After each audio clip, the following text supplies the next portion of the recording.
Okay, it's Monday, May 22nd. This is the opening of the Selectmen's meeting. I'd like everybody to join me in the Pledge of Allegiance, please. I pledge allegiance to the flag of the United States of America and to the republic for which it stands, one nation, under God, indivisible, with liberty and justice for all. Doesn't look like there's anyone here from the public for input. We can go right into approval of those minutes. I'll make a motion to reapprove the minutes as written. I'll second that. Second. Oh, okay. Although I'd like to discuss for a second. Okay. Colin. Where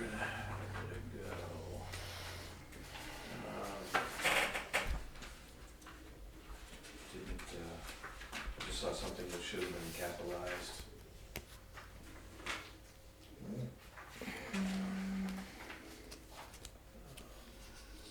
I didn't circle it. What page? I'll make a correction then. Third page. Second paragraph, Chairman Pike had a fun time out with the cemetery trustees at the Hackle property. Take the E off Hackle.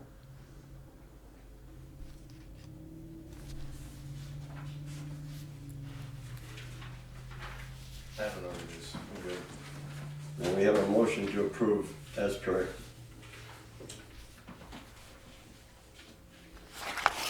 I'll make that motion. Second. All in favor? Aye. All right, next up, appointments. Chief Thompson, Fire Department. Yay. Thank you. Thank you.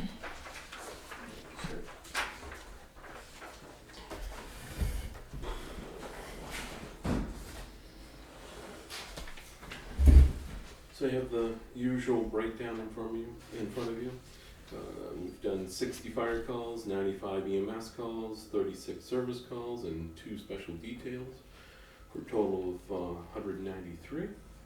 Gas furnace inspections 19, oil burner inspections 3, wood pellet stove inspections 2, life safety 8, for a total of 32. And you can see for 2022, we're right in about the same as far as numbers. On your life safety inspections, you got Mhm. 8. What's the cost of a life safety inspection? There is none. There is What no. does it cost you to do it? To do it, probably about an hour for a person, Okay. from the department to go out, and then, as far as if you count vehicle fuel. What do you do on a life safety inspection?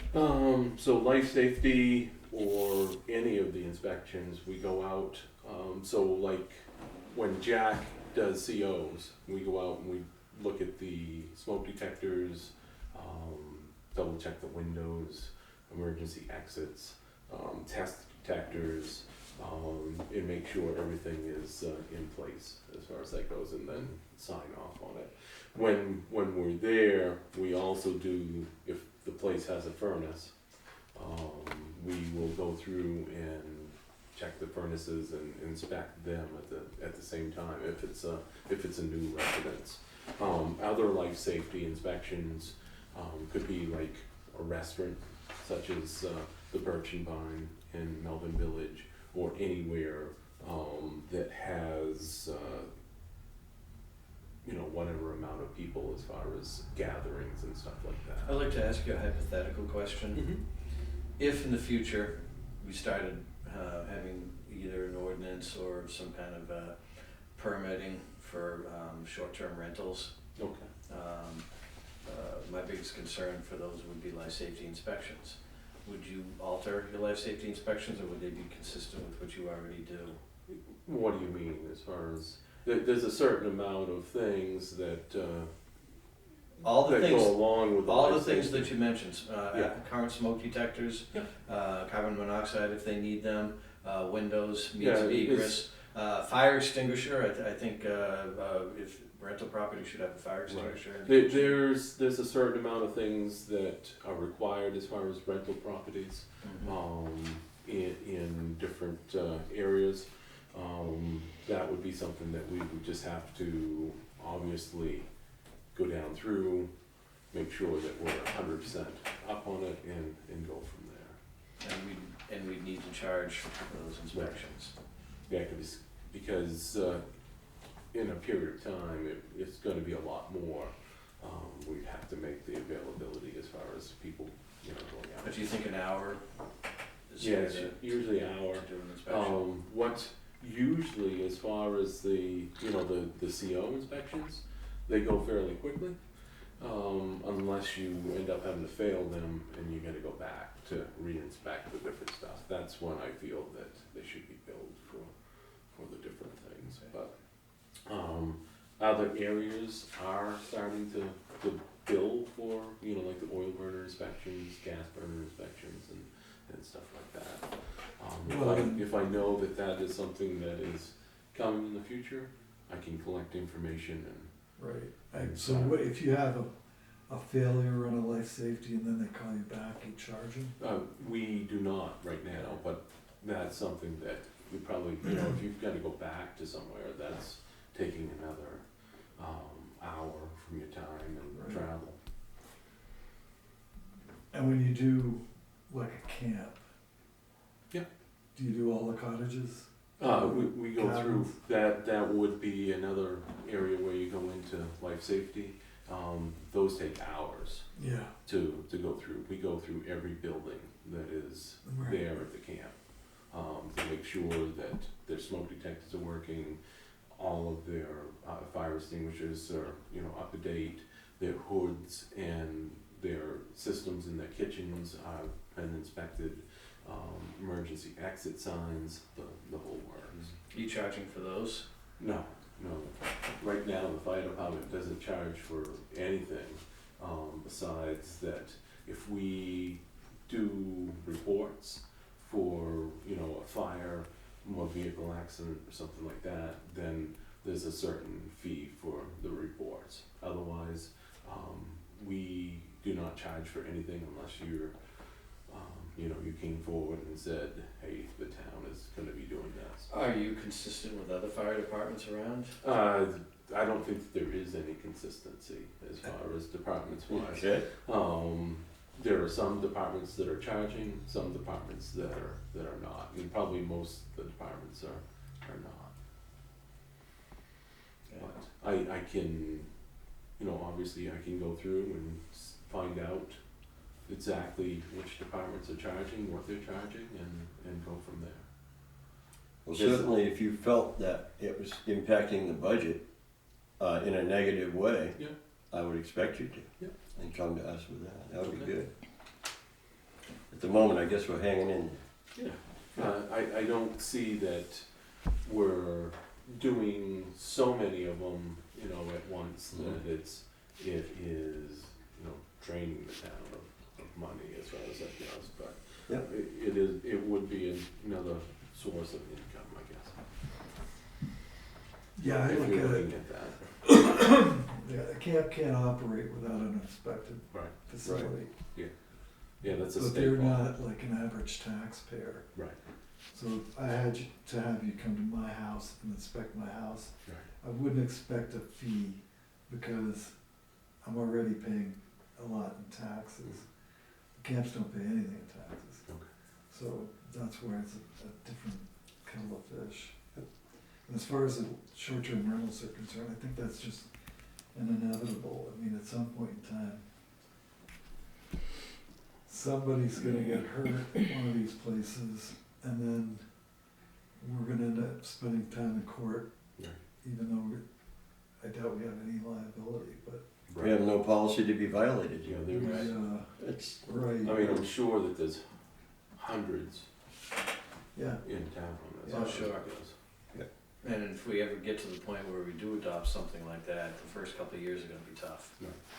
Once it's rolling, it'll be fine, but I Right. think the Well, first couple, getting everybody on With board. camp inspections, we always did it, as far as the inspections. And when the state came in and said, hey, fire department, you're gonna go out and inspect the camps, yearly. And they're not gonna open until you do your inspections. Well, we already had a process. no news. So it Yeah, wasn't you just any have big to deal. remember, the state can't tell you to do something. Right, Oh, it's like a That's an unfunded mandate. So the state can say, you have to do it, but then you have to figure out how to pay for it. Right. And that's the same with each year the school has to be inspected, you know, before they go back in. Mhm. That's a life safety thing that we go through. Makes perfect sense. So we're slightly down as far as call wise, but again, it all depends on how, you know, what happens during the day. 517, vehicle versus pole in front of 431 Governor Wentworth Highway, 143. Engine 2, Engine 1, Car 1, and 2 POVs were utilized. We ended up closing the road at 109A. What's a POV? Personal vehicles? Personally, Did the private police rail respond? vehicle? Yes, Okay. yes. There was a sheriff's officer that responded out to, not sheriff's officer, a Molten Borough police officer that came down to assist our police department officer that was there. He closed the road at 109A and 109 until we got one of the signs down there to more permanently close it.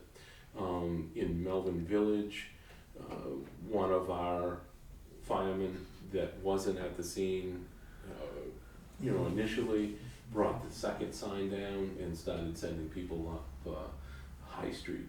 And we're not a big enough town that we have detour signs and things like that. That was one complaint that we had heard. We had a couple close calls as far as our people almost getting hit by people that couldn't be, they didn't want to stop, I would say. And, you know, when the person yells at them, hey, you know, the road's closed. Well, it would have been good to know. We're just getting here, we're just getting it set up. And so there was a couple close calls as far as people almost getting hit. It seems like in today's day and age, everyone is in a hurry. They don't want to be slowed down. They don't want to stop for whatever they're going. A gentleman pulled up to the accident scene and just missed Caleb, Captain Pike, as far as, you know, what's wrong, you know? There's big fire trucks blocking the road. You're not going to go any further. You know, it's obvious that there's wires down. There's telephone pole down. There's a transformer down, leaking. You know, the vehicle is through the pole. It's very obvious, but some people feel that it's, you know, just comical that they continue to ask you what's happening with that, or that it's an inconvenience. But I guess that's the way today is. Was there any indication of why the vehicle hit the pole? I fell asleep. Fell asleep. Okay. So I've been there, done that. yeah. It just wasn't late at night, but No, this was during it can happen. Captain Morgan was headed to Melvin Village with Car 1. He started to hear, you know, like a fan belt screeching sound, and he thought it was Car 1 until he looked back in the mirror and noticed that the wires were coming down into the road and the vehicle was going through the pole. Yeah. So he immediately turned around and came back. It's on the spot. With our rescue truck being down, we ended up having 2 engines there, one from Melvin Village. Captain Pike went in and got that. And obviously Chris had Car 1, so that took our smaller vehicles out of play. One was at Melvin, one obviously was at the scene, so that's where the personal vehicles came in to tow the 2 signs and to put them into place. The signs seemed to work out pretty well overall as far as road close wise, besides that some people don't know where to go, obviously, if they don't have detour signs, but I don't see us, you know, getting to that point. In today's day and age with smartphones, Right. you should be able to find your way around. I would hope so. In the area of 214 Middle Road, which is across the street from These adventures just get more and more Yeah. interesting. the school, one-wheel A accident. one-wheel accident. So if you've seen the skateboards with the rubber wheel And they underneath have an them, electric motor or something? yes. Yeah. Mhm. Apparently when they decide that they're going too fast, they'll slow down on their own. They'll warn you and slow down and stop you and throw you off. So it's like AI. Yeah. They So have a mind of their own. yes, that's apparently what happened in this case. And again, there were vehicles that drove around this juvenile that was laying in the road.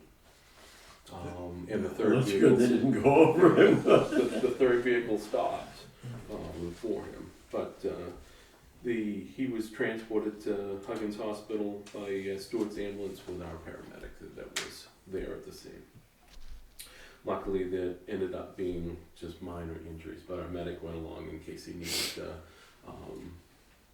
medicine for pain control. Sodom Road, 2:32 p.m. Cardiac arrest. Tuftonville PD Officer Tom LaFave and Sergeant Hathcock utilized the AED that is carried in their cruisers. Tuftonville ambulance transported the patient to Huggins Hospital. The patient, I don't have a outcome as far as it goes, but he was talking to them on the way to the hospital. 681 Kings Highway, Middleton, third alarm structure fire, 719. We sent engine 1, engine 2, and 6 personnel. 560 Wentworth Road and 2 Eaton Road in Wolfboro/Brookfield. Brush fire, 12:10 p.m. Utility 1 with 2 personnel, car 1 with 2 personnel. 126 Wolfboro. 9:08 p.m. Reported first alarm in kitchen fire. Our units were canceled en route. It was apparently a malicious false alarm. The police and ended up being a police issue. The cost for the response for the call was sent to Wolfboro at their request as far as the chief. And the police department is following that up further. Nice. 338 Cow Island. Fire caused by down electrical lines, 11:07 a.m. Boat 1 with 6 personnel responded to the island and took care of that call. As far as equipment, Rescue 1, the department's F550 rescue truck is out of service again. This time it is an issue with the diff system, which is the diesel exhaust fuel fluid. The truck was taken to McFarland Ford in Rochester. The issue is supposed to be covered by warranty. The truck loses power and goes into limp mode when it's starting to go up hills or you try to give it throttle. Bay 1 door at Central Station broke while the door was open on 5/4/23. The door weighs approximately 800 pounds. We were able to get the cables undone and get the door down without injuring anyone.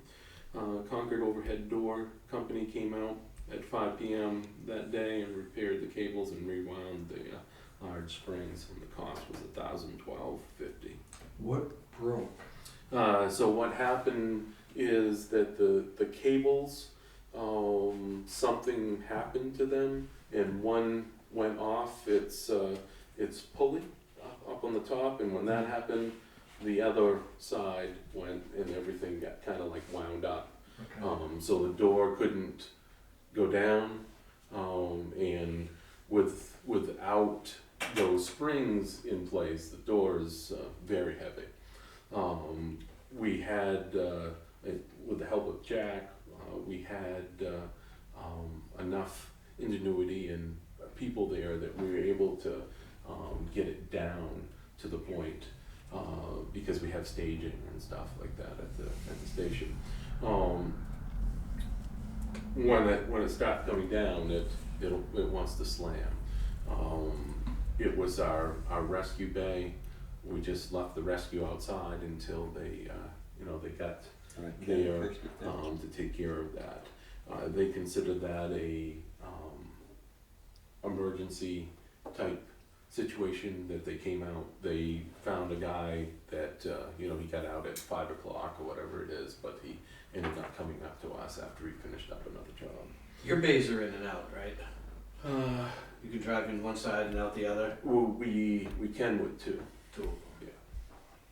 But we normally have a boat that's sitting in the middle of one, and an ATV and some other stuff that sits in the middle of the other. You could move that stuff out the other side and then go in and out. I'm afraid I'm gonna have to have Vice Chairman Albee continue this meeting in a few minutes. It's not good. You'll be fine, I'm sure. I've read through the report. So that is stuff that you can't prepare for as far as, when you're doing budgeting and stuff for the different stuff. But unfortunately, that's with anything as far as that we have today. Mhm. Captain Pike, Captain Morgan both have completed and passed in Fire Inspector 2 class. CPR class was taught at Central Station for the Rec Department on 5/9/23. The class was taught by Captain Pike and Captain Morgan. A BLS obstetrics class was held at Tuftonboro Central Station on 5/1/23. 5 Tuftonboro personnel were in the class. They were Chief Thompson, Captain Pike, Firefighter EMT Boza, Firefighter Paramedic K. Dow, Firefighter Paramedic Galvin. The class was taught by doctors at Dartmouth Hitchcock Medical Center. Just FYI, bike safety will be coming and will be taking place at Tuftonboro Central School on 5/25/23 with a rain date of 6/8/23.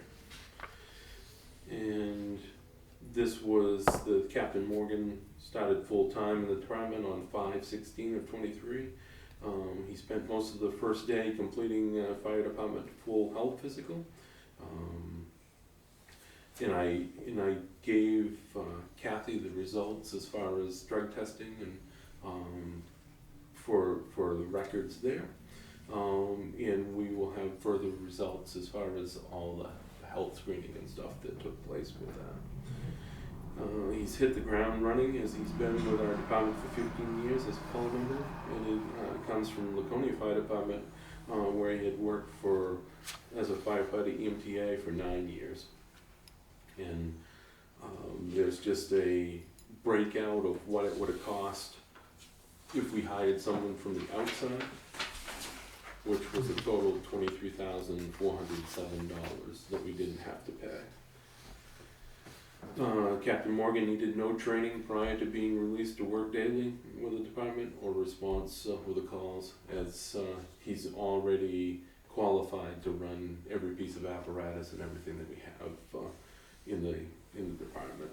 Yeah, you don't need to bring the next line up. Yep, nope, all set. As far as emergency management,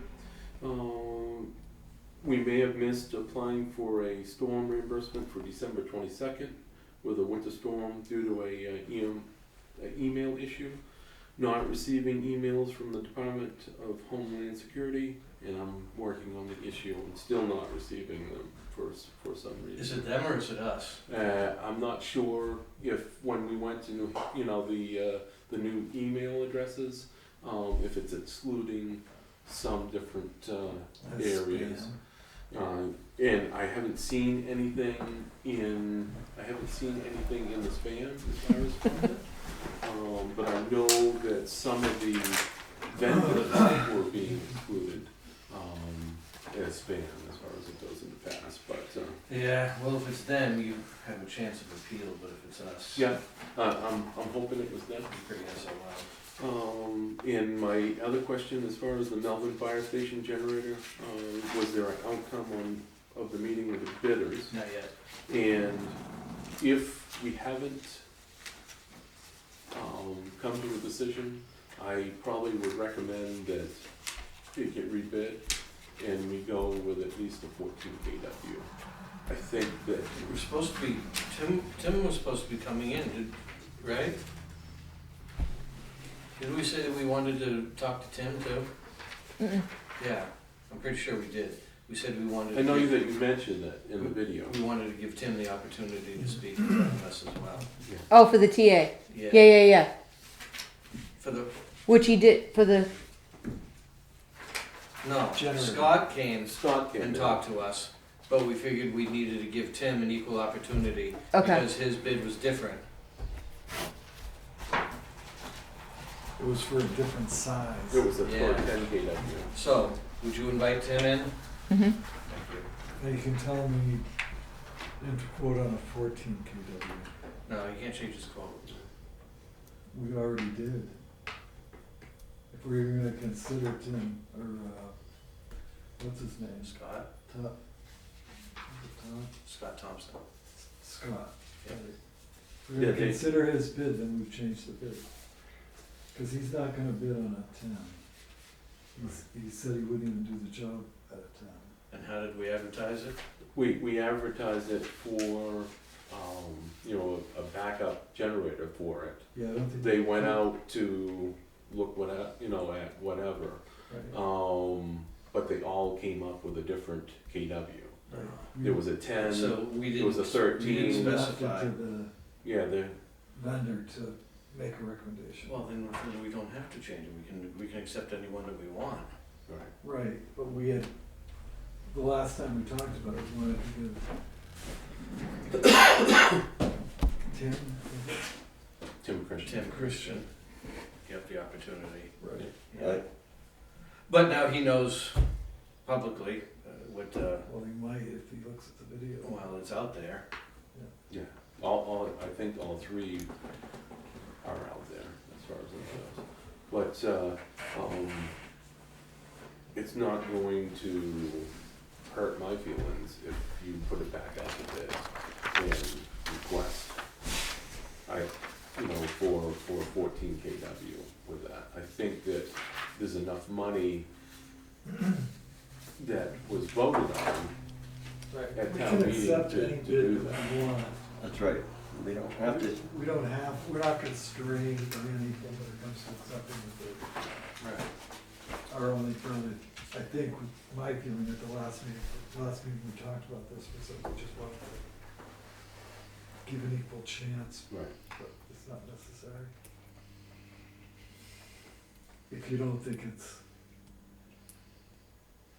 a fair opportunity for fair bidding, I think that's what you're alluding to. If all the numbers are out on the street, then if we ask somebody to rework his numbers for a different size generator, he already knows what the competition's charging. Right. That's my point. Yeah. So if you put it out again to bid, if we put the bid out again based on what Scott is advertising, then, They Scott's know it. now at a disadvantage Right. because, his Yeah, numbers- unless we change the his spec, numbers out unless we there. said, okay, a 15 kW, Right. which nobody bid on. Right. I don't know if we can buy them, but there it is. Right. So yeah, that was the only thing. One came in at 10, one came in with a, 14. like a 12, and then obviously Scott's at 13. Yes. And then he couldn't get the 13, so he went with 14. Right. We did not put anything in that specified that it will be this. I figured that with the electricians, they would know what was best to. Right. Yeah, and you have 3 different electricians giving us 3 different recommended sizes. I would say probably with the 10, there is no wiggle room for, you would end up having to put some type of distribution system in there that would cut out, something, shutting it off. Well, you if, can't add anything to it. Right. yeah, a little room to grow doesn't hurt. So, Do we need to make some kind of a motion or a decision on what we're gonna do about that? Well, we talked about bringing Tim in to talk about his bid, but if you're suggesting that we let Tim give us a quote for 14, Well, I mean, that was the initial suggestion this afternoon, but, I mean, you brought up the point that all the bidding is public knowledge now, so is that a fair process? I don't think it is. the only way to make it a fair process is to specify what we want and rebid it. and change the specifications? Not necessarily, we can change it, we can put out a new bid at 14 if we want.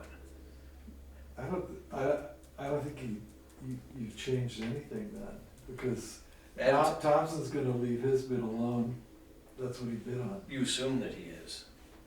Okay. It's also an awful lot of effort to go through the process again, not knowing whether or not he's gonna get the job, which he didn't really. Right. He didn't seem to, the video, he didn't seem to.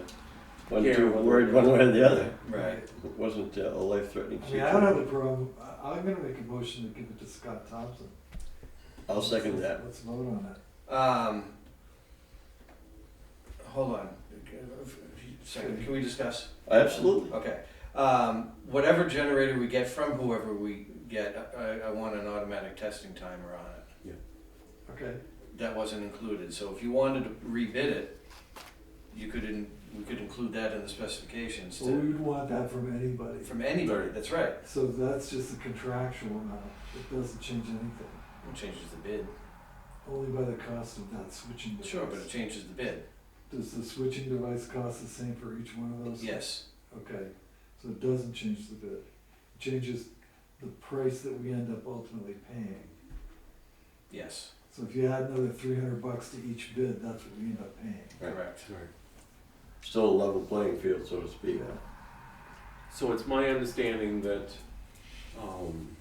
the generators come with, you know, the testing. They don't come with an automatic timer. Well, when he puts them in, that's what. We It's just- my understanding as far as talking with Thompson, he said when he puts them in, he puts a battery in them and a timer as far as system-wise, which is extra money, when it comes down, but that's all stuff that he figured into it. I don't remember seeing anywhere in the. I don't know if in there the was a spec that breakdown, There was a timer. with that, but, so yes, if, I mean, I'm okay if you wanna argue to put it out for rebid. I'm fine with that, Bob, and maybe the motion I made isn't gonna carry. I just am not convinced that it would significantly change anything. My only issue is that we've eliminated one bidder because their price is just up in the stratosphere. But we have two competitive bidders in town, both bidding different size generators. One at a higher price, one at a lower price. One at a higher KW, one at a lower KW. They're not equal bids. I'm okay with awarding it to one, absolutely. But you had said in the last time we talked about this, that you wanted to give the other bidder the opportunity to come in. Well, and I'm make it. convinced of the fact that that the numbers are too public. I mean, I don't go on the internet at all, so I don't watch the YouTubes of these meetings and all the rest of it. I feel that we either I mean, need, the way the bid was constructed was, you're an electrician, you go look at the job, yeah, you tell us what it's gonna cost for the generator yeah, and what size it is. We got two bids, and we were convinced by one of the bidders that the larger generator was more appropriate. and I totally agree with So we're that. not going with the lowest bid, we're going with a higher bid, we're not going with the highest bid. Because it's the best value for the town We were convinced overall. that Even though it's this- more money, it's the best value for the town. we were convinced that of him being an electrician advising us Mhm. what we actually needed, and that's what we're gonna do. Tim could have done the same thing. He didn't. So we either award it as the motion is on the table now, or it gets rebid. So you've made the motion, I'm okay with awarding it to Scott. Okay. All right, motion was made and seconded. Almost discussed fully. This timer that I'm insistent upon, Yeah. do we want to negotiate that in, or just, if it's $200 or $300, pay him the extra $200 or $300 for it? I think we should have it. If there's money in the budget for it, it's covered, I think it's covered in the budget. Right. I think his price for the generator, you It was, I thought came in that last- it There's was, plenty of room. right. When I did the budgeting for the generator, I did purchasing the tank and the company owning the tank. We chose to go with the company owning the tank, which was under $1,000 versus over $4,000 with us owning the tank. So there's wiggle room there as far as money wise. But it was my understanding that when the generator was installed with any of the three, that it was going to have, you know, the automatic testing and, you know, a battery to start it. The only thing that it might not have is that some of those units need to have like a warmer that is in there that heats the battery as it goes. And that might be the same thing that you're thinking of, but I don't know Well, I'm thinking if specifically any of the timer. those bids included that. But it's only, you know, like you said, it's only a couple $100 as far as the different stuff. Are you two okay with spending the extra money for the timer? certainly. Yeah, if you wanna make a condition, I'm fine with Okay. Call the vote. All in favor of awarding the generator installation to Scott Thompson? that. Aye. Get her done. And do you want me to send something out to the other two, as far as individuals that says that Thank you for thank you participating. for participating? Yes. And I actually have to do that for the captain position also. Where I had gone on vacation, I wasn't here for the time period. That was something that I hadn't had a chance to send out. Yes. I know that I talked to one person personally, so, but I hadn't had a chance to send the information out to the second. Alright. And do you have anything further as far as? I'm good. How is your car one coming? Carol, it's still on order. We haven't heard a specific date, but we've got everything ordered for it. I know that some of the equipment, they were talking like 16 weeks for delivery as far as it goes. But we ordered the equipment as fast as we could and go from there.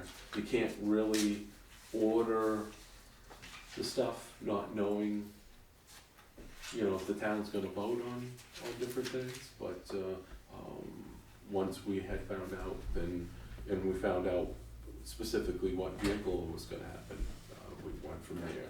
But we're hoping that, you know, in the next couple of weeks, we'll have something definite as far as when that'll be here in town, as far as vehicle loss. And then it'll go from there, it just needs to be up. Great. Okay. All right. Thank you, sir. Thank you. Have a good afternoon. Enjoy the nice weather as much as you can. Thank you for your time. Yes, sir. Next up, we have transfer station, Superintendent Rule.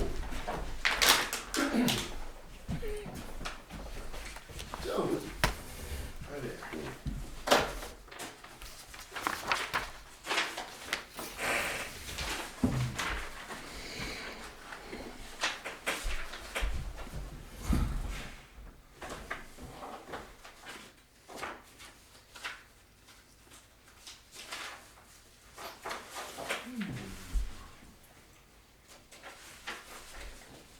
How many containers of trash go out a week? We have Average? 6. 6? Well, 6 MSW, between 5 and 6 MSW, I'm sorry, 2, 4 MSW, and between 4 and 5 CD. I'm just talking trash. Trash, Yeah. between 3 and 4. Generally, if it's a slow week, 3, if it's a busy week, 4.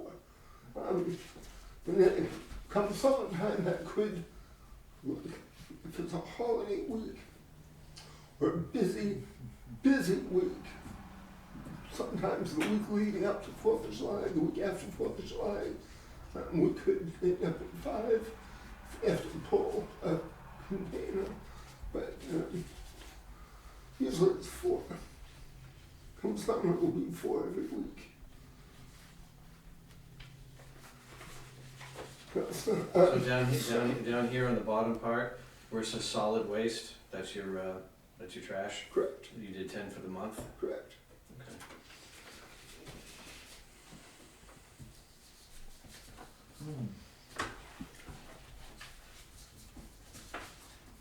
Now, if my overall, I have my overall numbers here, which I'll give you a copy and hand around.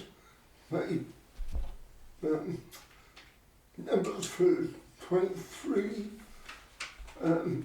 were 10,000, a little over 10,000 ahead of where we were last year. For overall numbers. Last year at this time, All trash? for total income, Okay. for this year, I'm not talking avoid costs, I'm just talking gross income for the transfer station. Last year at this time, we were at 17,550. This year we're at 27,717. So we're up. You know, it's a sticker year, but we're way up on several other line items as well. So it's just been pretty Resident usage fees, yeah, those are electronics, tires, correct, all that Yeah. miscellany. right. Okay. And we've yet to send out cardboard. I'm at about 29,000 pounds for cardboard right now. So in about another 3 to 4 weeks, I'll be sending out the trouble of cardboard. I'm almost at the point where I'm going to be sending out a shipment of aluminum cans and batteries. So that'll be probably in my June or July report. So that'll be another, 5,000 or 6,000 on the tolls.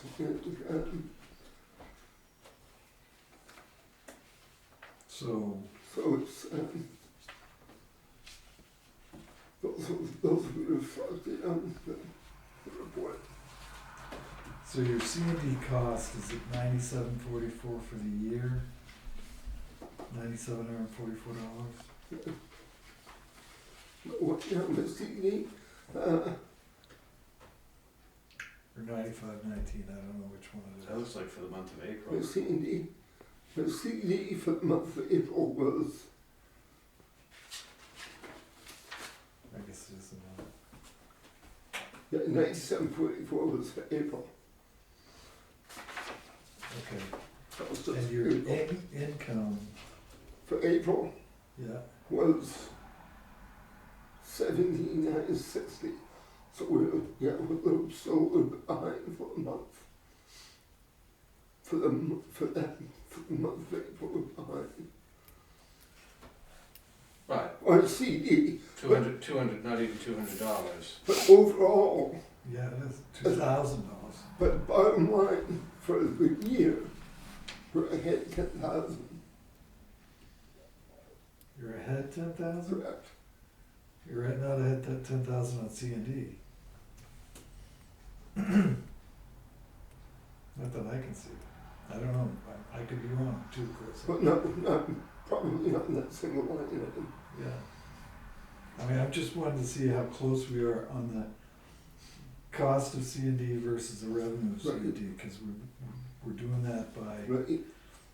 some sort of, During that last month's CD, last month we did 4,000. The month before that we did 482. I don't know, frankly, I have a hard time reading the spreadsheet. Okay. Well, if we just, This is, it appears that it's April. Yes, I got On the that. left-hand side. so Yep, this is, yes, this is the month of April. Yep. So Those it are appears all as though the we did dates. 9,700. Got that. 7 days. This is the compactor, this is CD. yep, and these are your bins, Yeah, 1, 2, yeah. 4, 3. Plus, so the bottom here tells you the total containers shipped out. Yep, solid waste, that's what I asked So you. here's here's 13 containers you had shipped out. my totals in here. Solid waste, construction debris. This is what it cost us. This is the cost of the Right. solid waste container shipments. Yeah, The total for the month. Cost these 13 containers cost, are all in this column. Yeah. Cost us that to get rid of. correct. This is shipping, this is. But this is solid waste. This is not, Right. this number doesn't line up with these, right? This number here lines up with the compactor shipment, The compactor, okay? and this is price per ton and shipping. Plus, then this number here is cost, price per ton and shipping of CD. I'm seeing a solid waste column and I'm seeing a construction demolition column. Correct. So Which you got, is CD here. Yeah, you got $9,744 I'm in back to C the and bottom. D. You seeing that at the bottom? 974417. Right, Yep. that's our cost. That's construction. Yep. Got that. Okay, the total revenue in for the month, excluding sticker fees, is $8,572. So we know that 375 of that went out as NC recycling, which is probably televisions or something. No, that's metal, no country recycling, which is the cost for all metal. So this $802 on that cost is just additional costs. It includes the cost Okay. for the plastic and for the metal. Okay, so let's come back to it. We're still $1,200, $1,180 upside down on our C and D. But that's what I come up with. If it cost you $97.44 to get rid of it, and you brought in $85.72 in revenue, then you're short $1,200. So you need to creep that fee level up a little bit. Because we should be breaking even on that. It shouldn't cost us anything. Because if you eliminated C and D completely, I mean, your rate of travel goes south dramatically. Because C and D, they're charging you $142 a ton to get rid of it. And you're only at $100 a ton to get rid of S and W. Solid and waste. Mhm. So that's a fee that needs to get a little more concentration on, I think. And I'd rather see it the other way around. I'd rather see our cost at $8,500 and our revenue at 97. Sure. Um, That would make perfect I think the only way we're gonna do that is if we have a scale. Because Yeah, all, yes. no, and then you wouldn't do it because you'd be running the scale, but, because all the other costs, ancillary costs of running the transfer station and including them, we're covered. Like, you're not including the cost of the machine operating to compress it, the extra room for the compactors, or the, whatever those things are called. Bailers, things like that. Well, the containers. Okay. 1,200 more.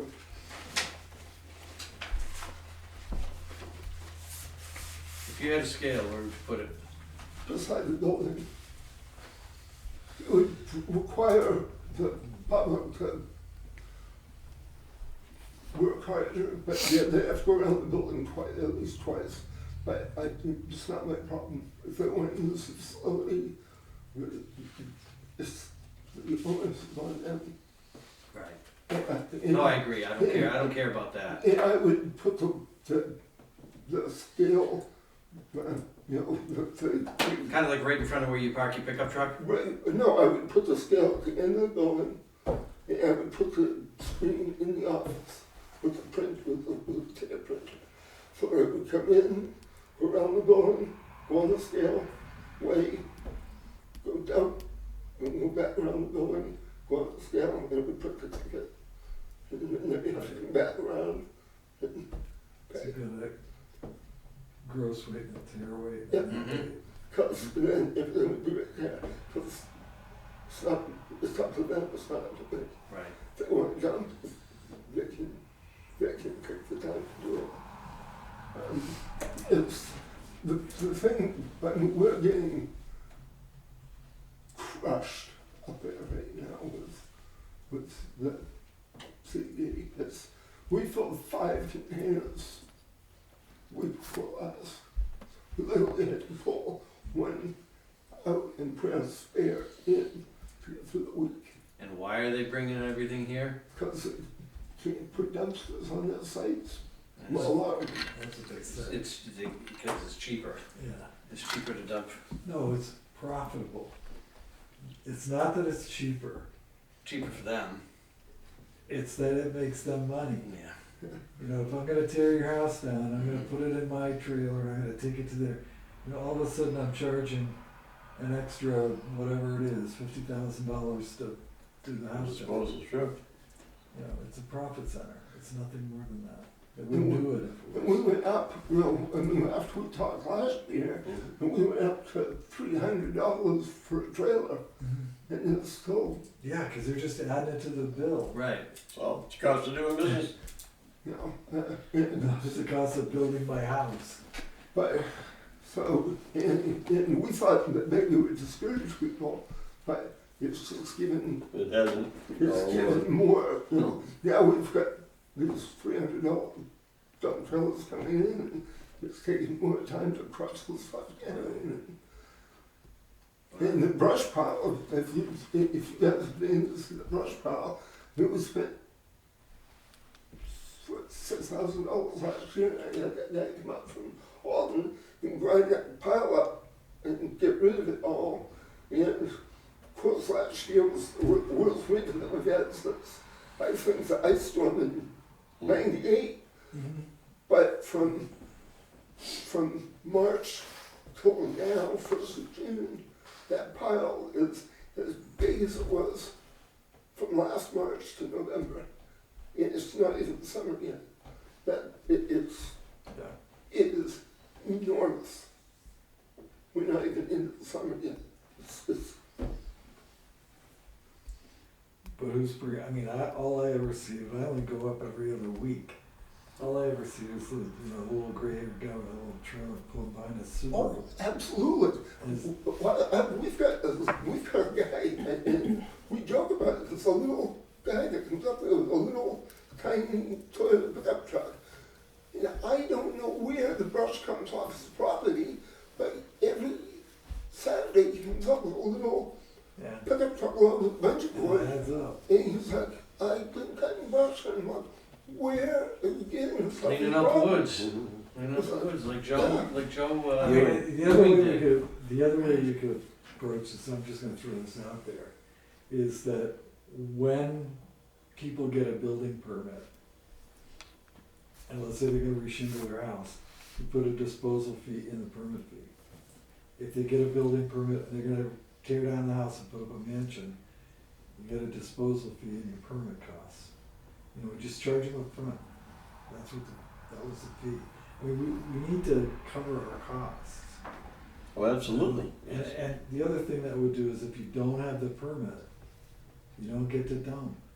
I think one of the things that we should look at in the future, it doesn't have to be rectified tonight, but I think one of the things that would help us immensely up there would be when one of the routes that we could take here when Jack is issuing a building permit, because some of these guys, or when somebody's doing a renovation and they get the permit, is they get a temporary dump permit.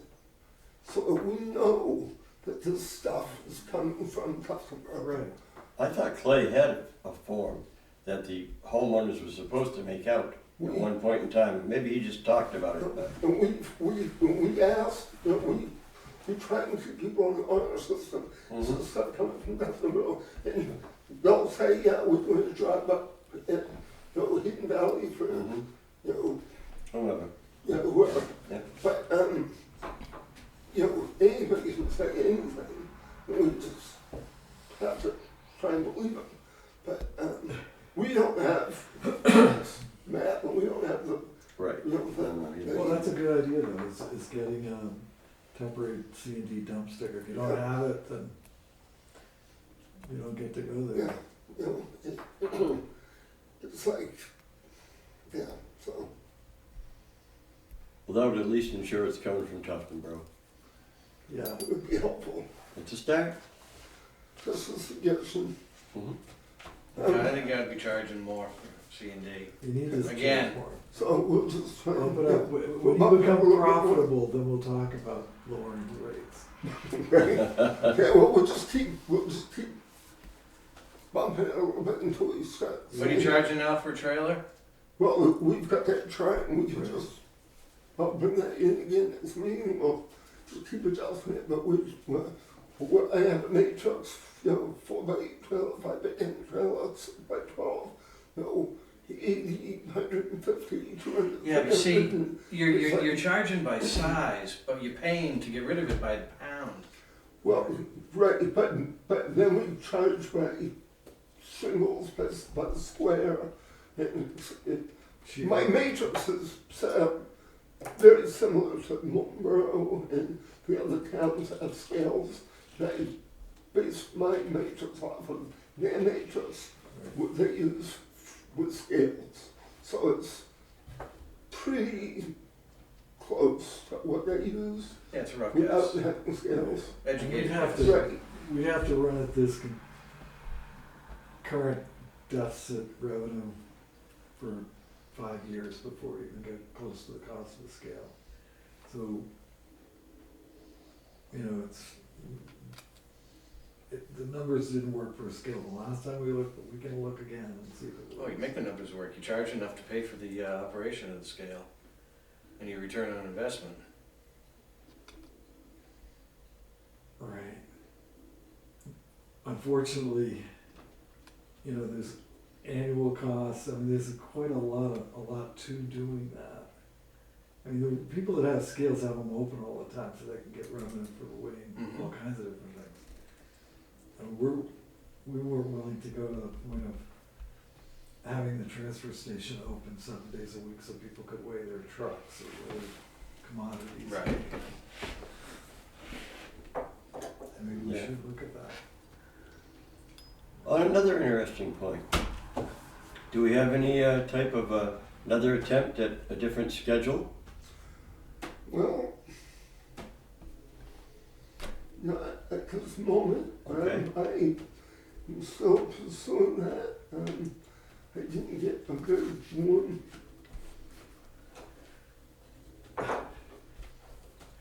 Pushback on that. I mean, Okay. it was still working on that. All right.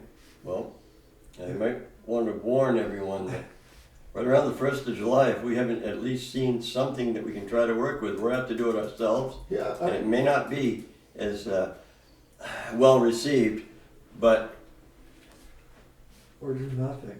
we don't know yet. But we just don't know. So, I'm in the same yes. Okay. line of, There's no reason why it couldn't be that everybody gets a Sunday off, or gets 3 Sundays off, but they gotta work the 4th one. You got 4 people there.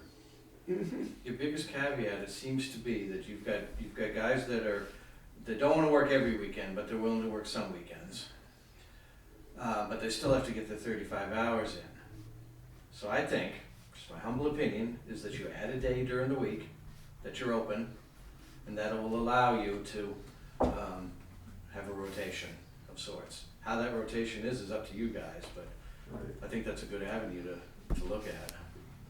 I don't see a problem with being open Monday and rotating Saturdays and Sundays. We have 2 days we off on Saturday, 1 week, 2 days we off on Sunday, another week, we rotate. You're open Tuesday, Wednesday, Thursday, Saturday, Sunday. Yeah, Monday doesn't work. Come right in and have a seat, we'll give you the Monday's show. always a holiday. Right. So it'd have to be Friday, or I don't know what other day there is in the week. But you could construct it if you worked at it hard enough, that somebody gets a 3-day weekend every month. Right. You don't. Well, all I know is the last time I was there, my feet were held to the fire. And I told them we were meeting that very next day, come on in and talk about it, no one came. Yeah. That's enough for me. They really want something, they gotta come. Somebody's gotta come with a proposal for us. And do you have an ad in the paper? No, Because you lost somebody. I lost 3 people. Well, what are you That's gonna do about another that? thing I was going to bring up is my per diem people is Asia. Well, look at your program that you're trying to create up there. And having 3 per diems versus having 1 full-time, maybe you're better off hiring a full-time operator. No, or put that per diem money to maybe a summertime, full-time, part-time, like 30 hours a week, summer help. You gotta fill the position. You're gonna have a hard time filling it. Yeah. If it's not full-time, I think you will have a hard time filling it. Yeah.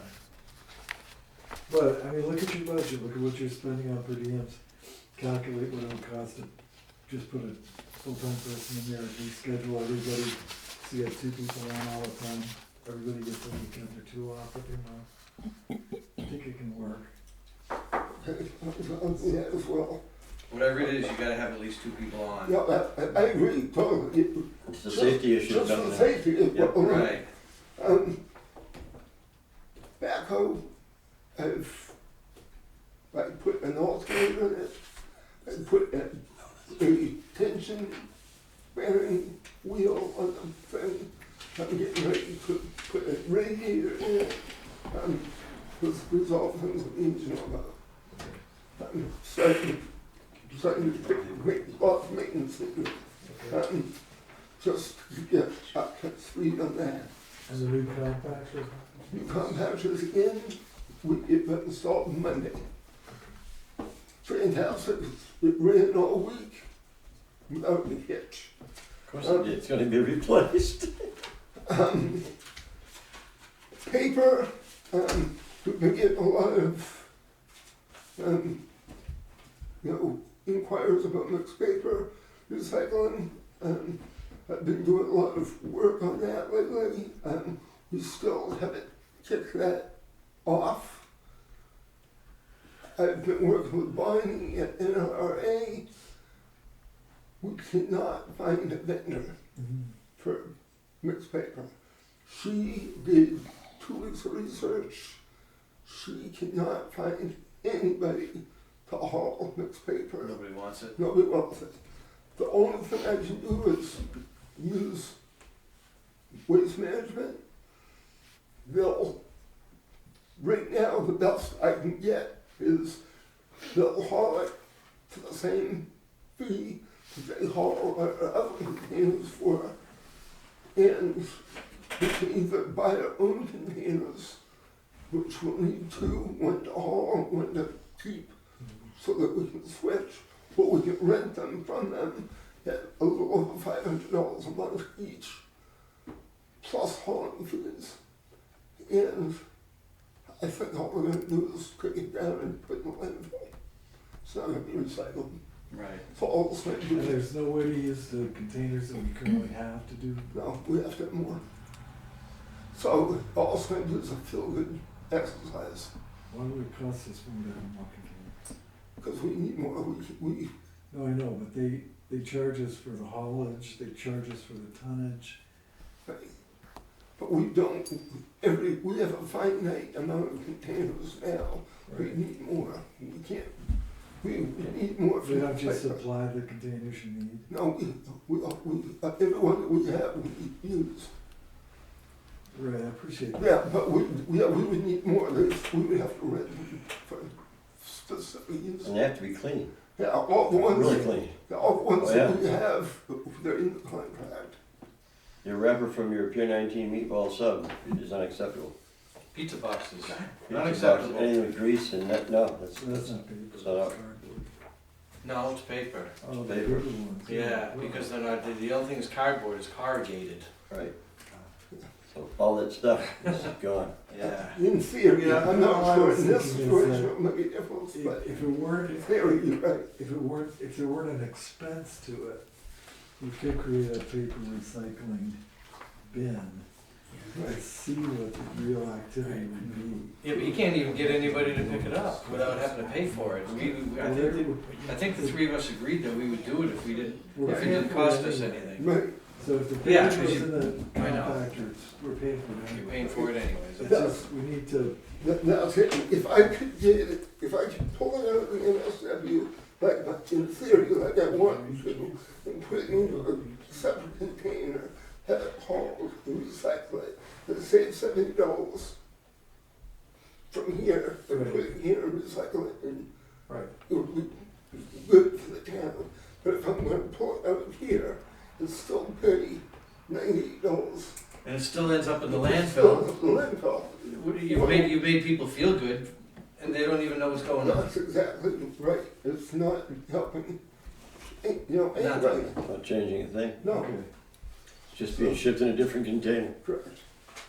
All right. I went to the region, planning meeting, had my Hazard Waste meeting last Wednesday. We need to appoint a hazardous waste representative for the town for the hazardous waste day. Just I would nominate Chris Rule to be our hazardous who waste can representative. go, I'll second that nomination. who can go to the hazardous waste collection day, who can go to a couple free meetings prior to that day. We used to have Carrie Long that did that. Would you like to do it? Well, I am doing it, but it's kind of hard for me to be at the transfer station and the hazardous waste. at the Carrie same time. Longley, is that what we? Very long. Yeah. Oh, yeah, he's not available anymore. So I was going to, Do you have someone in mind? I thought that I could appoint somebody. I've had a couple of people in mind, but I need to check with them before I bring it back. Okay. I said, then do that and we'll go from there. All right, I withdraw my motion. And so do I. Yeah, so I'll check with a couple of people and then bring the names back. Okay? Yeah, I think that's about it, really. Everything's okay with the swap shop? So far, so good. A little dusty, I hear. Yeah. Wasn't dusty Sunday morning. out No, there. wasn't. Well, if we can stop people from coming in the wrong way, and I've got some speed bumps that we're gonna put up, keeping people from racing in.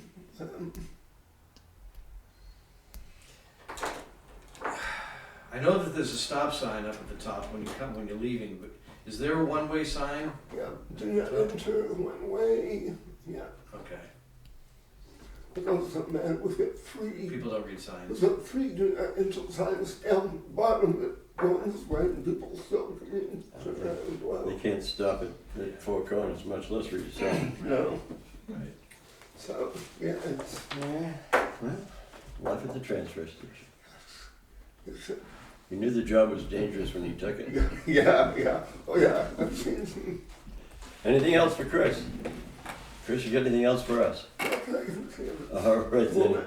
Have a good evening and Thank try you. not to pull out your hair. Thank you. All right, next up, in a surprise appointment, we have Ms. Kathleen Sciarpa, I presume, Good. from the president of the Merrill Lake Protective Association. That's right. Ms. Sciarpa is escorted by Mr. Larry Gill. Yes, he Come on up, is. Larry. I don't know who's escorting who here.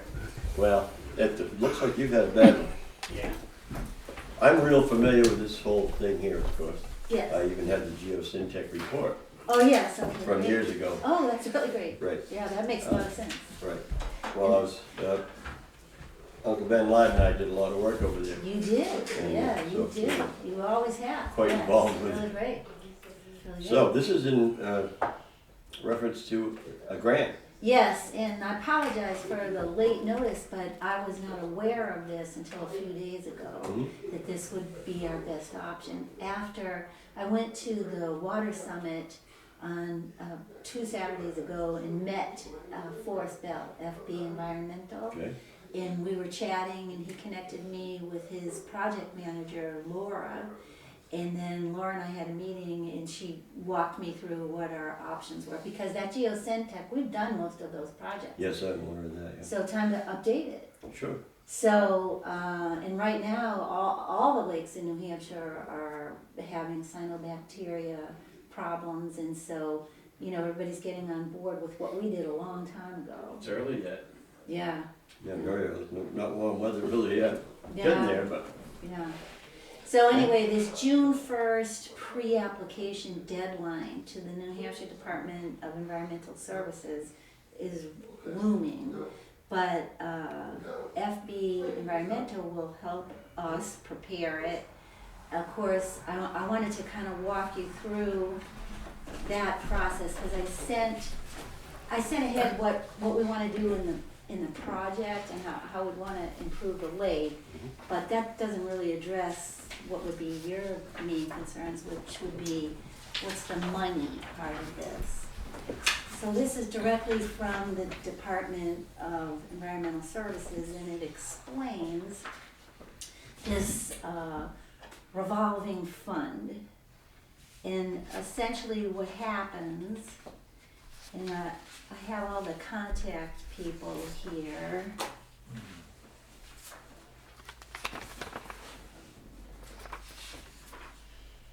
thank you. Catherine Katie Zink is the person who's in charge of this department. And she's the grant coordinator. And I've had communication with her, and she explained to me that they call it the CWSRF, and that's the Clean Water State Revolving Fund. And the idea is that the municipality can apply for up to $100,000. But the only thing that really ever becomes due is the interest on that loan, which will be about $3,000. So what Catherine suggested that we would do is ask for a warrant article with the understanding that we would complete the project, and so the money would be paid by the state. So she kind of walked me through the steps here, which is the warrant article goes up, there's a loan forgiveness up to $100,000. Excuse me. Yes, What's the deadline for application? June 1st, but that's Of this year? yes, that's the pre-application. Letter of intent? Yes, and so what You they, don't have to get into specifics with monies yet? not yet, Just not yet, kind of give them a signal that says. you're we're gonna- interested. Okay. And it's a competitive process, so they select the towns that can do it. So in August, they'll let you know if you were selected. So the June is just announcing we're interested. That's as far as we're going there. Then, if we're selected in August, then you would decide if you're really gonna go forward with it, which if you are, then that would mean that FB Environmental will help prepare what the actual proposal will be and also prepare the warrant article if you want help with preparation of that. Do they charge for those services? Not you, no, they don't. The thing I was encouraged about is that the town of Wolfboro is about a year or two ahead of us, and they've done this, and they're doing it because Lake Winnipesaukee Association has been gradually working their way around the lake, and actually Wolfboro is one of the last places they're working with, and so they got a project working on Wolfboro Bay now, and so they're using their $100,000 grant to address that. So they're in it now. And I wanted to talk with Jim Pinio a little bit more about how that's going and, how does the money part work. It's explained in the packet there that it's, I think it's every month. Back to pay interest. Yes.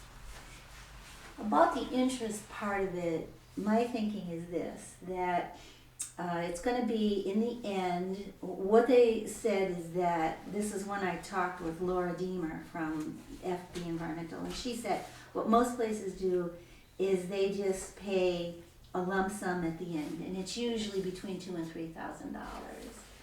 And so the town of Wolfboro would pay that, Tuftonboro would pay that, but my offer would be that the Mirror Lake Protective Association would pay the town of Tuftonboro, and the town can in turn pay it. So I don't think there should be any cost to the town at all. The way the loan is set up is that if the project is not completed, then the town is on the hook for the money. But I don't see any reason that we've already successfully completed the geocentric plan, and we did all the elements of it, so I think we have a track record for it. I think there's a lot of fallback on FB Environmental and on the Mirror Lake Protective Association if we shouldn't complete the projects, but we have a lot of very invested people, and FB really shoulders all of it. They write up. I kind of outlined for you in, I don't know if you got a copy of that document, but I sent that to you, Chip, about, what exactly we would be doing, yes. And I'm very aware of that work myself personally. Yes. Now, FB, if I'm not mistaken, has been working with the Conservation Commission. Correct. Right along in our testings for 19 Mile Brook, the lakefront where it comes, all that kind of stuff, due to the rapid infiltration basins. And they've been really good and very specific, as we know. Yep. And That's so, what attracted us to them in the Right. first place, yeah. Well, I'm sure Larry He did. has his hand right there He on does. the pulse. So He he's does. good Well, with that. they're very responsive. Yeah. I mean, That's nice. It's good. So, today, Yes. what will you need from us?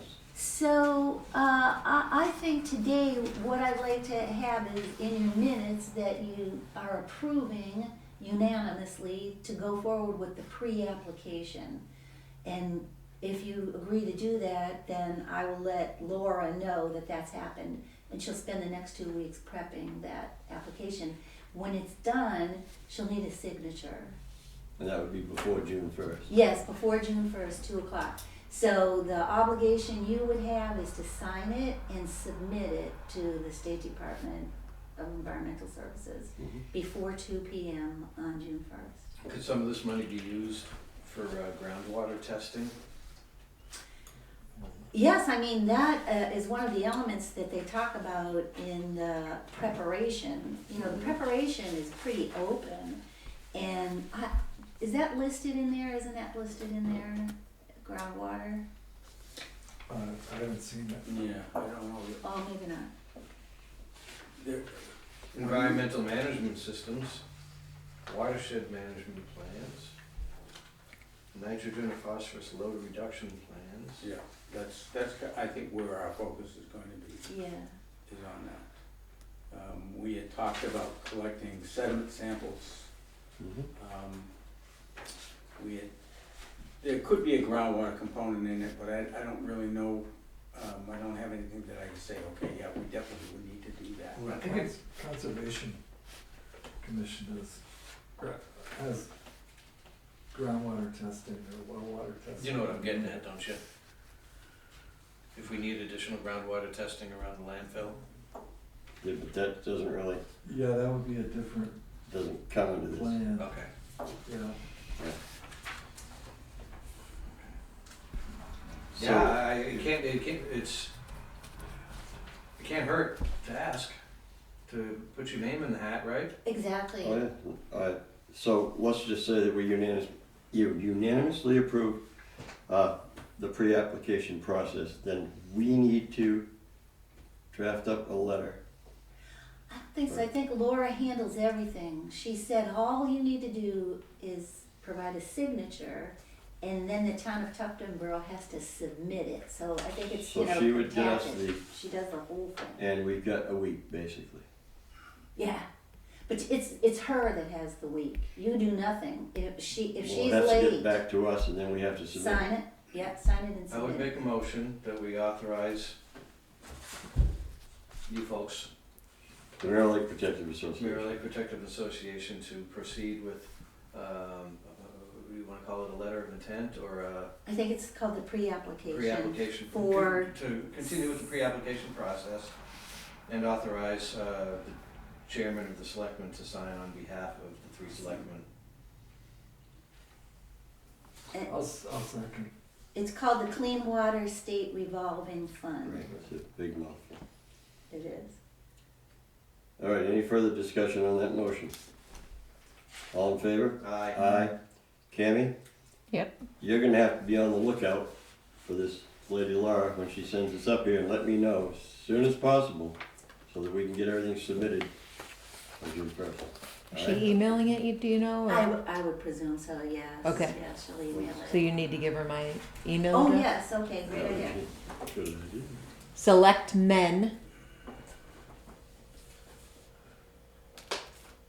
at Tuftonboro, NH.gov.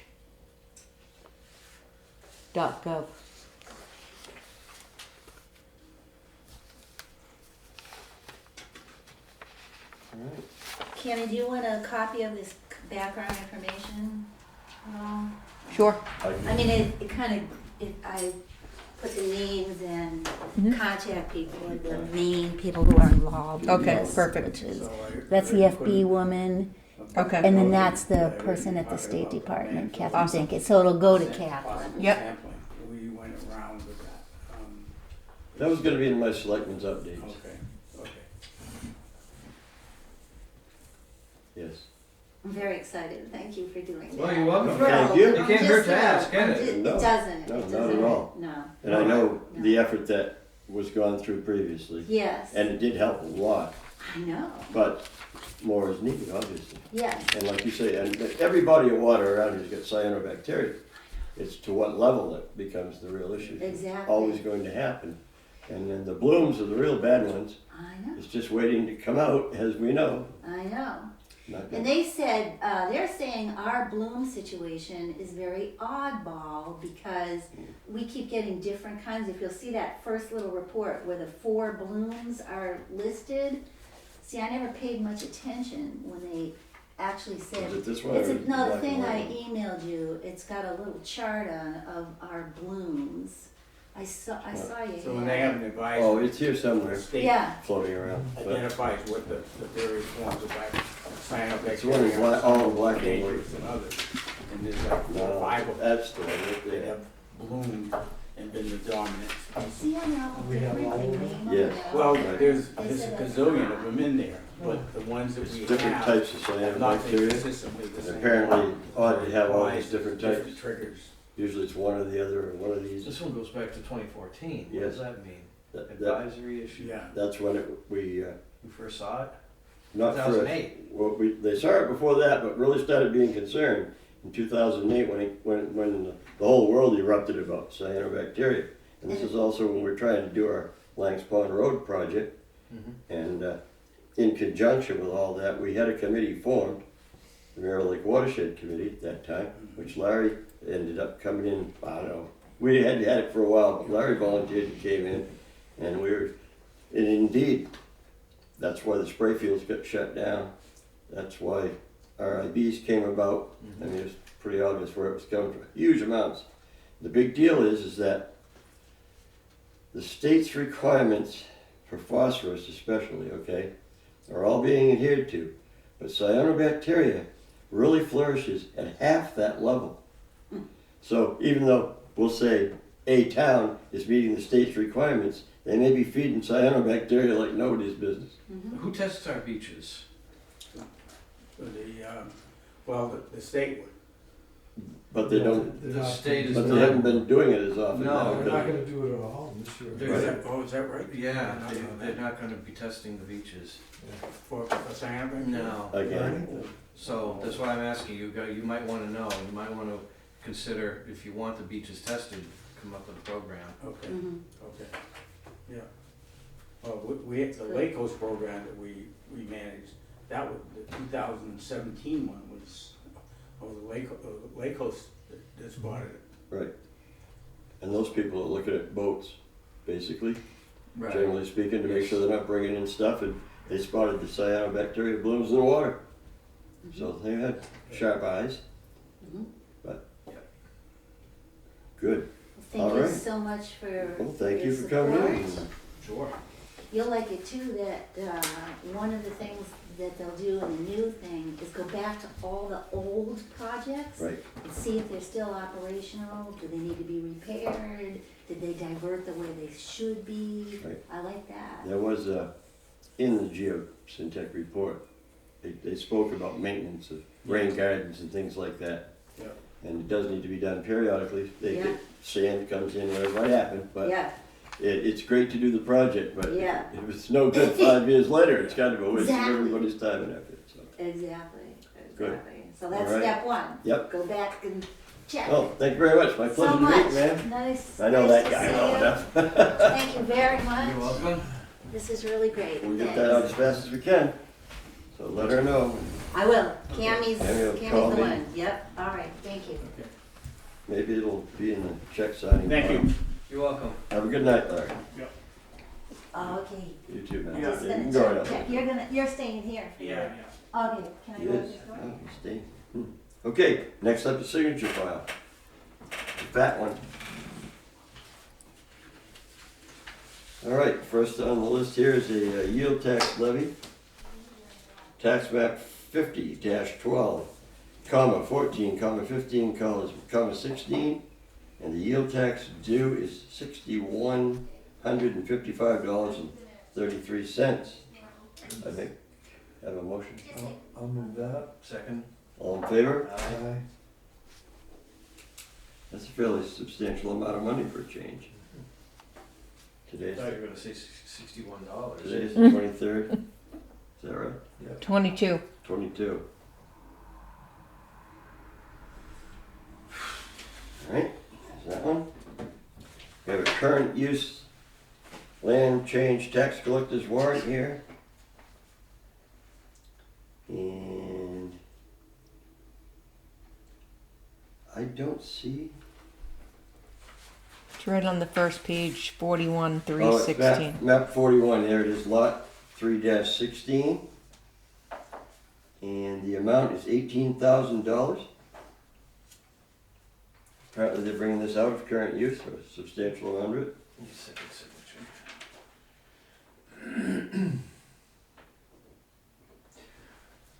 So the assessed value's $180,000.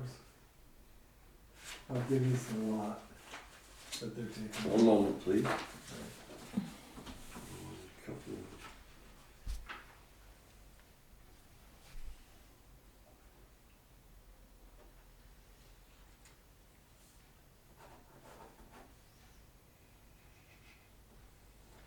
It says the total number of acres originally enrolled in current use was 80, and the number of acres remaining in current use will be 75.29.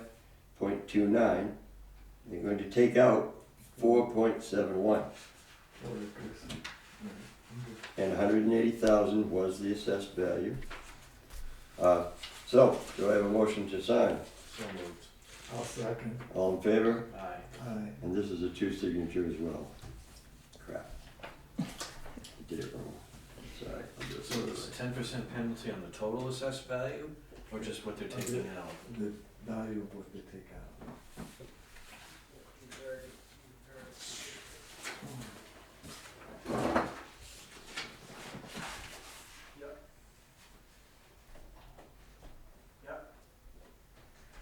Yep, and, he also, Yeah, and I think they're limited, although I don't know if our assessor does that. You're limited to the size of the house lot in that zone area, if you take another house lot. I don't know if this is a 5 acre zone. Must be.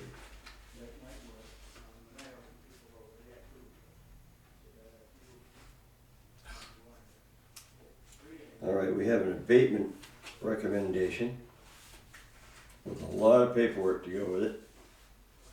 Pictures, etc. Did it backwards. Yes, this one is on 77 Brown Road, lot 69-1-14. After a review of the property and the appraisal, I recommend that the abatement be granted. The overall condition of the house was adjusted from good to average. Central air conditioning by heat pump was added. 3 or 4 comparables were used in the appraisal, camps, cottages, etc. And our assessor recommends that we grant this abatement. And how much is the amount of the abatement? It'll be $3,500 will be abated.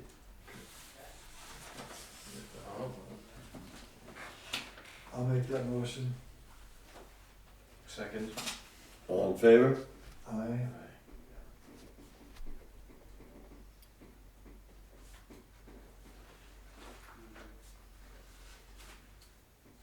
I wanna be abated. You're not worth much. Probably wouldn't hurt us. We have another abatement recommendation. Yeah. This is for property tax map 2-1-23.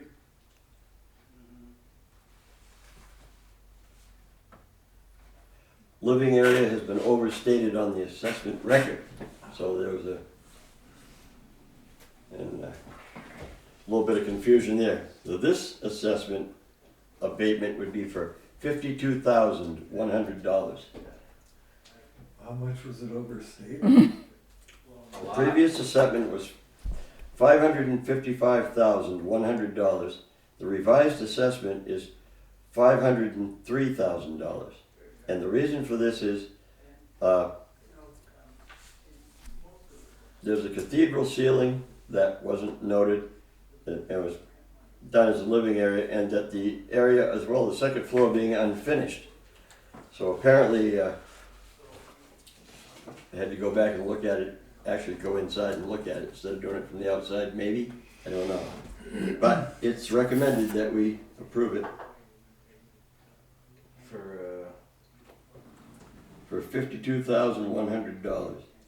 That's how much we're giving back, or is that just No, the that's reduction? That's how in much value? we're giving back. That's the reduction. Oh, I'm sorry, reduction in value, I'm not giving back, I lied. Scared me there for a second. Yeah. And we're gonna cut checks for 52. No. No, it's not gonna happen. No. I'll make If the we are, I motion. want it. Make a motion to I'll sign. make the Yep. motion. Second. All in favor? Aye. I'm sorry about that. However, I'm sure the property owners will be very happy. I'm sure they would. It's hard for the assessors, because They sometimes haven't they, paid $52,000 in taxes. no, sometimes the assessors, they try to go, but nobody's there. Eventually they run into a deadline. Okay. We have a notice of appointment for Jeffrey Jordan Reisner to the Parks and Rec Commission. Term to expire June 2026. I'll move that. Okay, I'll second. All in favor? Aye.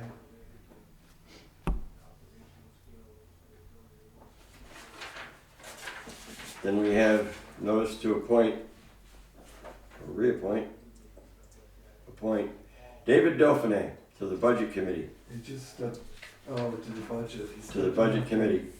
Term to expire March of 2026. So moved. I'll second. All in favor, aye. Aye. When we get correspondence, we'll give you that. A notice to appoint Marcia Hunter as an alternate library trustee, and that to expire June 2026. So moved. Second. All in favor? Aye.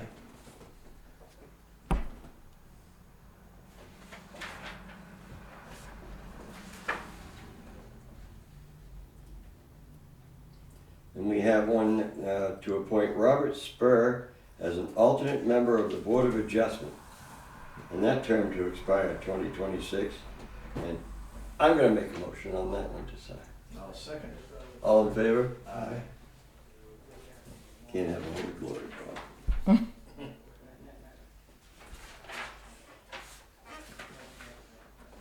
Well, I don't know this fellow. I know the others, but I don't know this fellow. Well, we have one to appoint Steve Brinzer, our town moderator, as an alternate member to the Board of Adjustment. Once again, to expire in June of 2026. I'll move that. Second? All in favor? Aye. Board of Adjustment's coming up with some alternates here. Next up is Mark B. Howard, to be appointed as a member of the Board of Adjustment. Reappointed in this case, I presume. Mm-hmm. Also to expire June of 2026. I'll make a motion to approve. I'll second. All in favor? Aye.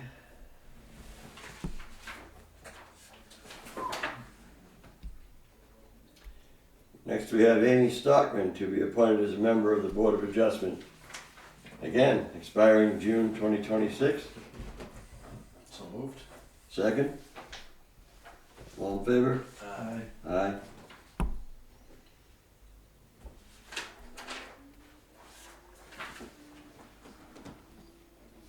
We have Michael Phelps to be appointed as an alternate member of the Conservation Commission. Expires 2026. So moved. Second?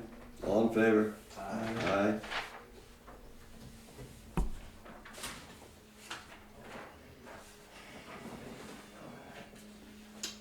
The next appointment would be Steve Wingate to be a member of the Conservation Commission, long-term serving member, June 2026. Make a motion? I thought he was retiring. Aye.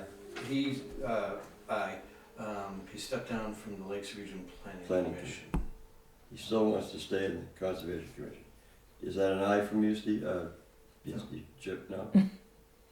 You don't want to reappoint Steve Wingate? No, I'm gonna vote no. Okay, all right, so, 2 to 1. 2 to 1. How do we do, that's how it is. He gets reappointed. I don't Okay. have a problem with that. I'm not gonna ask your reasoning. If I thought I could convince you, I would have told you my reasoning. Okay, well, I guess you don't think so. All right, this is to appoint Laurel Podson, member of the Conservation Commission, 2026. So moved. Second, all in favor? Aye. Aye.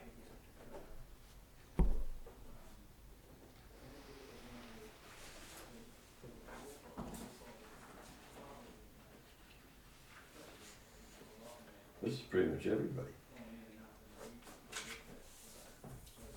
Next up is Heather Brown to be a member of the Conservation Commission, 2026. Brown. Yes.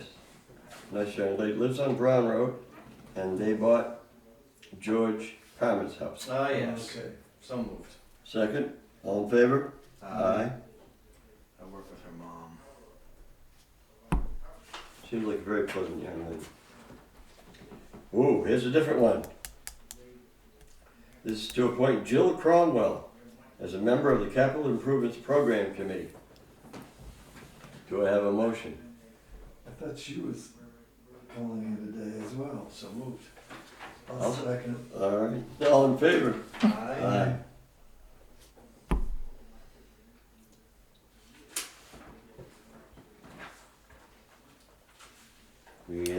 Thomas Young to be a member of the Capital Improvements Program Committee 2026.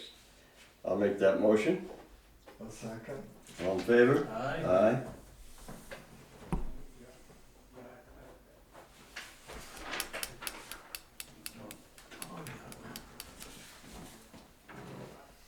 We have David Carroll to be appointed as a member of the Capital Improvements Program Committee. I'll make a motion. Second? All in favor? Aye. Aye.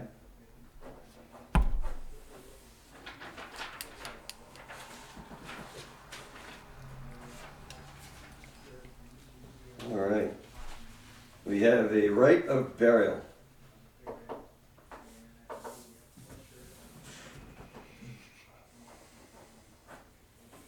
For the cremation section, lot numbered 3-12. I don't think I need to read the name. At the townhouse? Yes, this is at the Townhouse Cemetery. So moved. Second, all in favor? Aye. Aye. Bob? If you look at this, you'll see in the narrative the costs for the Oh, okay. cremation plot. You had asked about that earlier. I did. We have another right of burial.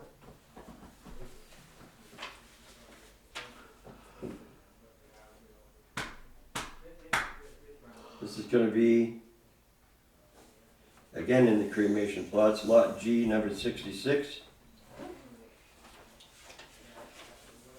So moved. Second, all in favor? Aye. Aye.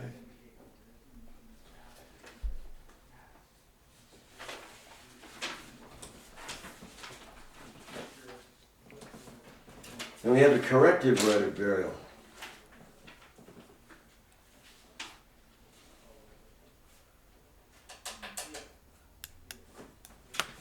What's being corrected? That's what I'm looking at. The plot, the number. Susie came in today with 2. Yep. That is exactly what it is. The number was changed. So they moved? Second, all in favor? Aye. Aye. So they moved? They didn't move. No one moved. They Got haven't that, been didn't buried yet. We have a second corrective right of burial. Once again for another permit. Once again, numbers get screwed up on the paperwork and sometimes out in the cemetery. Move to approve. This is the So moved. section G, number 51. I'll second. All in favor? Aye.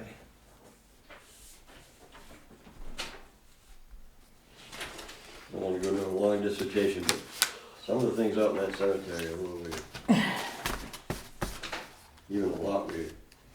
All right, that should do it for signature file.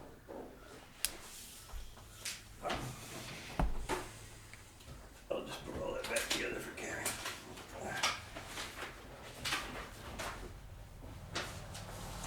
Thank you. Action items. We have bids for bike trail. These are in addition to the bid that's already been put in. What this does is give 3 bids, which will allow the Conservation Commission to apply for a grant for 80% of the cost of building the proposed mountain bike trail down at Central Park, which I believe they intend to do. That's all the action items there are. Saying, which we don't have to act on. Not at all. Not at this time. So, nothing has been awarded. We move on. Correspondence. I have a letter of resignation here from David Dauphiné. I'll read it, it's very short, it's addressed to me. Dear guys, with regret that I tender my resignation from the Capital Improvements Program Committee, effective immediately. It has been an honor to serve with such a fine group, and, while I wish I had time to commit, I regretfully need to step down so I may honor my commitment with the Budget Committee. Sincerely, David Dauphiné. We have a certificate of completion. No, attendance. The Commercial Driver's License Masking Course for Chief Shiguri. I have no idea what that involves, but he attended. Driver's license and masking. Lakes Region Planning Commission is excited to invite us to their 2023 annual meeting awards night, which I believe we've seen this before. Either of you guys want to go, all the information's right here. Maybe Steve Wingate will go. All right, last in correspondence is a letter from Mrs. Pat Lovering. Sunday, June 25th is the day that we will fulfill one of Jerry's wishes. This is Jerry Conroy, the iconic lady that died recently, and they would like to place that stone chair at the beach, which we approved. They're going to meet at 12 p.m. at the beach at 19 Mile Bay to unveil the memorial that's been created in her honor. That's going to be a stone chair. And they extend an invitation to all of you who have donated to Jerry's wishes, caregivers, loved her, their celebration of life, and share stories. Sunday, June 25th, if you want to go down and check it out. Coming right up. Yep, June 25th. Yeah. It's like a month away. Oh, June 25th. I said it at least twice. Yeah. Selectmen's updates. Woo, who's got a cool update? I got a couple of them. All right, right into it. Okay, first one is that the Friends of Libby Museum contacted me. Given that the town of Wolfboro is unwilling to finance the restoration of their museum, they find themselves with a bit of money in the bank. They would like to delineate the Libby Park, which is in Tuftonboro, with stone monuments, and that would include the Indian passageway that goes across there. Mm-hmm. And they'll pay all the expenses for verifying the survey and buying its posts and installing them. So all they need is our vote of approval? Right. Any reason why we wouldn't want to? No, not at all. In fact, I think it's important that we do because there has been a lot of infringement on that property by Right. one of the neighbors. And it also lays out the boundaries, because we have, through any number of reasons or ways, invited the public onto that property. It's for public use. So it'd be nice to be able Right. to show them where the needs are. And when they actually delineate the Indian carry, that not everyone knows that the outlet of Merrill Lake was there. And that will actually give it some substance. Before Peter Livius built his dam on the other end, Dishwater Pond, that was the outlet of the lake. So, Thankfully, we burned Peter Livius's house to the ground, so that's well, makes it a that's lot another easier. story altogether. I would support an appropriate motion of your choosing. Okay, I'm gonna move that we, allow the Friends of Libby Museum to delineate the Indian carriage and the meets and bounds of the property with granite posts, and all expenses will be paid by that group of people. Oh, Second. all in favor? I, You can let them know if you'd like to. I'm sure you know someone. I had met with somebody, who did I meet with? Cammy, do you remember? I don't know, I'll let you guys go, and then if it comes to me, I'll Sure. blast off. We had a planning board workshop Thursday. The previously mentioned short-term rental discussion is tabled for now. We have more important things to do. I had asked about whether people appointed to a subcommittee of the planning board needed to be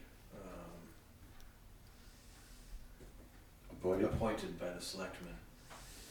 And I believe the consensus was that as long as they're not making decisions on behalf of the planning board, that they were just an advisory subcommittee, that they did not need to be appointed. That was what we decided. Okay, I'm just confirming. Yep. Okay. That's it. I met with the Conservation Commission, their monthly meeting. Groundwater testing was one of the subjects that was spoken about. And as in the past, they're still not convinced that our groundwater testing at the transfer station is accurate. Their main concern is that Stantec averages results from wells instead of just reporting each individual well. My advice to them was if they think there should be more testing, different testing, or otherwise, come up with a budget for it. Either present it in their budget, or as a warrant article, or even as a petition warrant article. My big concern with any of that is I just don't want to put up a nice solar array and have to take it down in 10 years if there's a trend starting to determine. And I don't think anybody does. We really want to know what's going on. So I left that with them.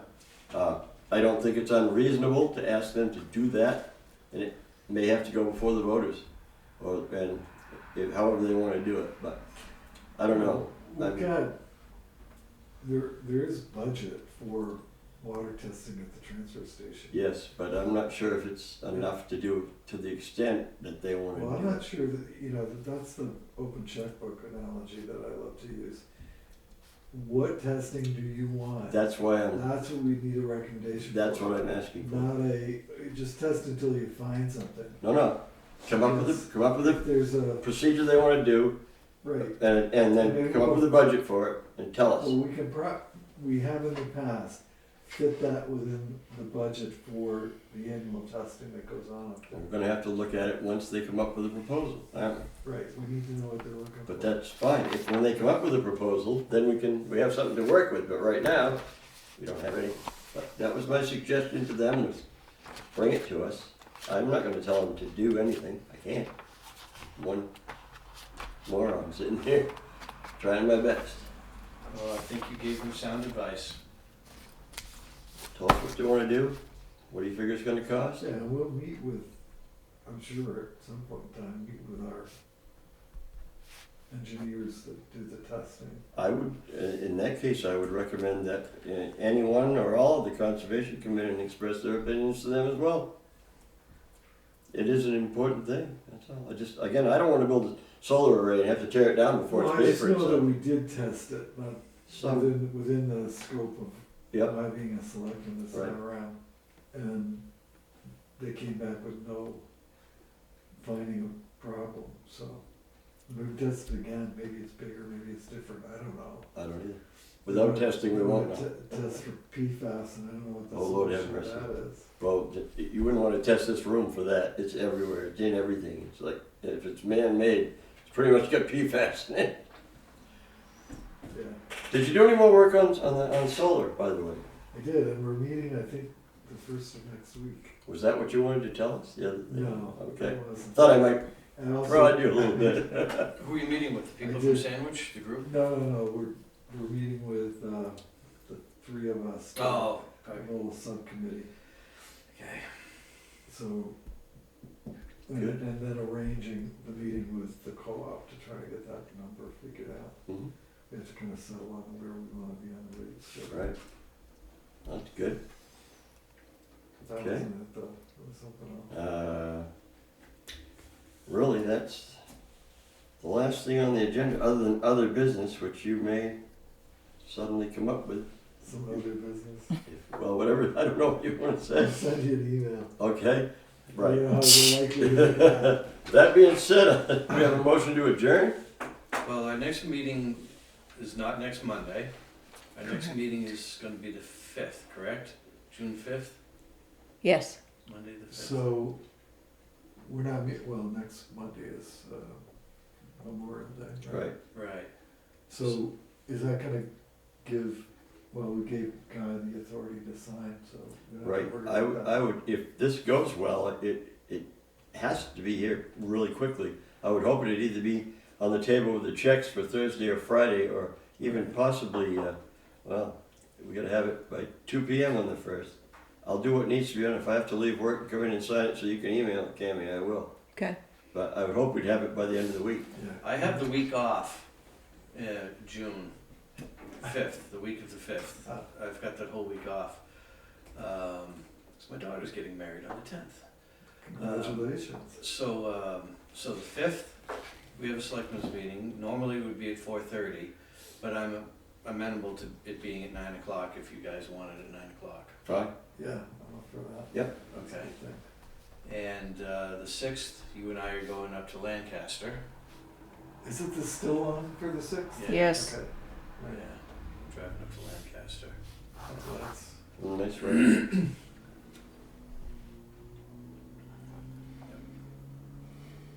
All right, so 9 o'clock on the 5th. That's it. Motion to adjourn. I'll second. All in favor? Aye. Alright, now, when we're done,